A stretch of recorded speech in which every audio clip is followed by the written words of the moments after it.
Babak pertempuran. Pertempuran Wano sudah memasuki babak pertarungan. Sebagian aliansi dan anggota topi jerami masing-masing sudah mendapatkan musuh bertarung melawan pasukan Kaido. Sementara para kapten aliansi atau generasi terburuk sudah bertempur melawan kedua Yonko, yaitu Kaido dan Big Mom. Pada chapter terbaru, diperlihatkan jumlah pasukan yang telah mengalami penurunan akibat pertempuran tersebut. Menurut CP0 yang mengamati pertempuran, pasukan aliansi Luffy kehilangan 400 dari 5.400 pasukan. Di pihak lawan, pasukan Kaido telah kehilangan 3.000 dari 30.000 pasukan. Meskipun jumlah penurunan dari pihak aliansi Luffy tidak terlalu drastis, akan tetapi berbanding dengan pasukan Kaido yang masih sangat jauh sekali. Mereka juga mengatakan bahwa meskipun dapat mengalahkan Kaido, para samurai akan mudah dikalahkan jika mereka tidak juga mengalahkan All-Star Kaido. Dari perkataan CP0 sedikit memberikan clue bahwa pasukan aliansi Luffy akan sangat kerepotan dengan jumlah seperti itu. Maka ada kemungkinan kedatangan tambahan pasukan yang tak terduga lainnya, serta armada besar topi jerami ke Wano. Mimin juga berharap besar pada kekuatan Otama untuk dapat menaklukkan pengguna buah iblis Zoan Smile. Oke, langsung saja kita masuk ke pembahasannya. Kira-kira siapa saja yang akan berperan membalikan keadaan membantu pasukan aliansi Luffy nantinya?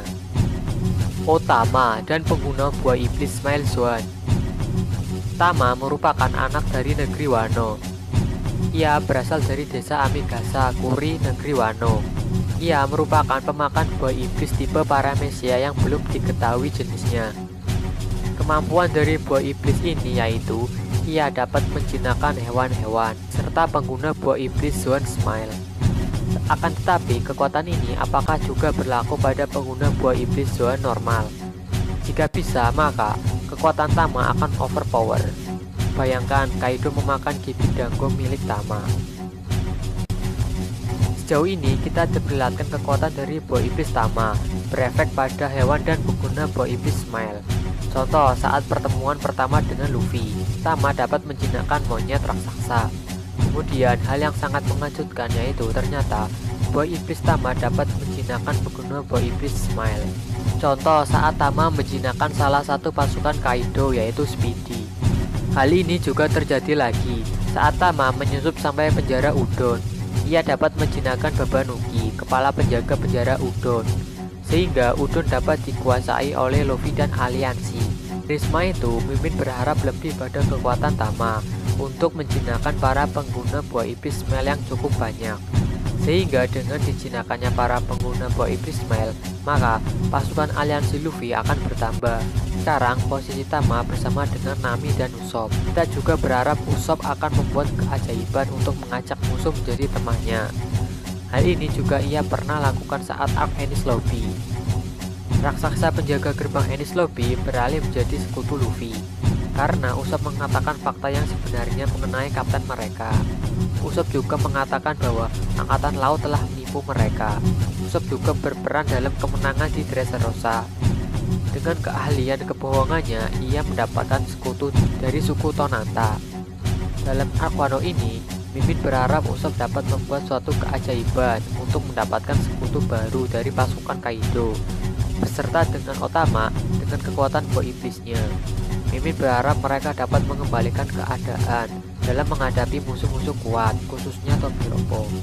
Bala bantuan dari sisa komandan bajak laut Shirohige. Mungkin kalian pasti gak nyangka dan gak setuju kenapa Mimin memasukkan daftar sisa komandan bajak laut Shirohige pada video kali ini. Jika kalian ingat, pesan terakhir dari Shirohige saat di perang Marineford adalah untuk melindungi Luffy dengan segenap kekuatan mereka. Dalam hal ini mungkin yang dimaksud ialah pada saat perang itu pula tidak berlaku seterusnya. Ya, itu pun bisa jadi. Tapi, jika kita telah lebih dalam lagi, sekarang di Wano sudah terdapat beberapa mantan komandan bajak laut Shirohige, yaitu Marco dan Izo. Ternyata Izo merupakan salah satu dari Akajayanen. sebelum Perang Wano dimulai, Nekomamushi meminta bantuan pada Marco. Pada saat itu pula, kita tidak mengetahui apakah Marco akan benar-benar membantu. Jauh itu pula, Marco sedang melindungi kampung halaman Shirohige dari serangan Shichibukai. Edward Weevil mengaku sebagai anak kandung dari Shirohige. Kita juga tidak tahu semenjak pertempuran perang balas dendam mereka pada Kurohige, nasib masing-masing para komandan tidak diketahui. Sejauh ini nampaknya baik-baik saja, seperti Marco dan Izo. Mimin berharap Marco sempat memberitahu pada komandan lainnya untuk datang membantu Luffy di Wano, sehingga kekuatan aliansi Luffy dapat bertambah. Hal ini juga selaras dengan pertempuran Arc Wano akan lebih besar daripada Marineford, sehingga kita akan nantikan kejutan-kejutan Oda lainnya. Sekali lagi, ini hanya sebatas opini. Bala bantuan dari pasukan kita. Jauh ini kita belum melihat lagi pasukan dari Law, sementara dari Kid belum tampak sekali. Pasukan Law terakhir kali bertarung bersama melawan pasukan Kaido di lantai bawah. Kid terakhir kali bersama krunya ketika ia beraliansi dengan Hawkins dan Appo. Pada saat itu juga ia untuk pertama kalinya berhadapan dengan Yonko Kaido, sehingga menyebabkan ia dijebloskan ke dalam penjara dan Killer menjadi pemakan buah iblis Smile. Sementara kru lainnya belum diketahui keberadaannya. Besar kemungkinan semua kru Kid berada di Wano dan dijadikan sebagai bawahan oleh Kaido. Dengan bertambahnya pasukan dari Law dan Kid akan sangat membantu sekali untuk mengalahkan aliansi Kaido dan Big Mom dengan total 30.000 pasukan musuh. Sementara pihak aliansi Luffy diketahui hanya berjumlah 5.400 pasukan saja. Bala bantuan dari Basil Hawkins menarik untuk dibahas. Mimin di sini akan menjelaskan sedikit saja mengenai opini Basil Hawkins akan membantu aliansi Luffy. Yang jelas, Basil Hawkins mengikuti dan tunduk pada Kaido karena sukarela. Ia tipe orang yang perhitungan, terutama soal ramalan yang ia baca. Ketika berhadapan pertama kali dengan Kaido, Hawkins tidak melawan, ia sudah meramalkannya. Ia memilih untuk tunduk pada Kaido daripada nyawanya dalam bahaya. Sementara Kid dan Killer melawan Kaido dan habis-habisan diajar oleh Kaido. Ia juga menuturkan saat kalah melawan Law bahwa ia dan Kid dijebak oleh Appo, sehingga memungkinkan ada dendam tersendiri pada Appo. Mimin akan bahas secara detail opini mengenai Basil Hawkins di video selanjutnya. Bala bantuan dari SWORD Angkatan Laut. Mimin sebelumnya sudah membahas mengenai keterlibatan pasukan SWORD atau Angkatan Laut dalam Perang Wano di video sebelumnya. Di sini Mimin akan sedikit menambah detail mengenai Angkatan Laut yang ikut berperan dalam Perang Wano. Di Wano juga terdapat ekstrak sebagai Angkatan Laut atau pasukan SWORD, dan hadirnya CP0 yang merupakan mitra dagang dari Orochi dan Kaido. SWORD merupakan pasukan rahasia Angkatan Laut. Asal-usul serta pemimpin dari SWORD belum diketahui. Informasi mengenai SWORD masih sangat minim. Jauh ini yang terlihat yaitu ekstrak yang merupakan pimpinan dari divisi SWORD, serta Kobe yang menjadi anggotanya. Hal ini terlihat pada One Piece episode 965. Kobe dan ekstrak sedang berbicara melalui Denden Mushi. Ketika berkomunikasi juga menyertakan Sandy. Terlihat sangat rahasia sekali pasukan SWORD ini. Ekstrak membicarakan mengenai situasi yang terjadi di Wano. Ia memberikan informasi pada Kobe bahwa di Wano, Kaido dan Big Mom beraliansi melawan pasukan dari aliansi Luffy dan lainnya. Ia juga menuturkan bahwa situasinya semakin gawat karena statusnya sebagai angkatan laut lama-kelamaan akan terbongkar. Dan ini pun terjadi. Rahasia ekstrak terbongkar pada manga One Piece chapter sebelumnya. Ia telah diketahui oleh Queen dan Woodsy. Ekstrak hampir mati karena diserang oleh mereka.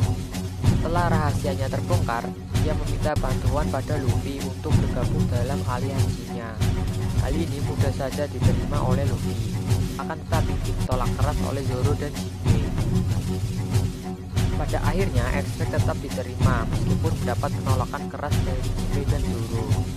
Setelah percakapan dengan Kobe, menurut pendapat Mimin, ekstrak akan mendapat bantuan dari anggota SWORD lainnya. Bala bantuan dari armada besar Luffy. Yang kita nantikan adalah kedatangan armada besar topi jerami. Mimin telah membuat video prediksi sebelumnya. Mimin Admin telah membuat video prediksi kedatangan armada besar topi jerami. Dapat kalian tonton link di deskripsi atau di pojok kanan atas. Tentunya kedatangan armada besar Luffy sangat-sangat membantu, karena berisikan bajak laut hebat yang terbentuk pada saat Arc Dressrosa. Total jumlah armada besar Luffy yaitu berjumlah 5.600 orang. Dengan jumlah sebesar itu sangat diharapkan dapat datang ke Wano semuanya. Karena ini sudah ditandai pada Luffy telah membagikan kartu Vivre Card-nya pada semua komandan armada besar topi jerami. Oke, sekian dulu untuk video pembahasan prediksi bala bantuan yang akan membantu Luffy. Sekali lagi, ini hanya opini. Sekian dan terima kasih.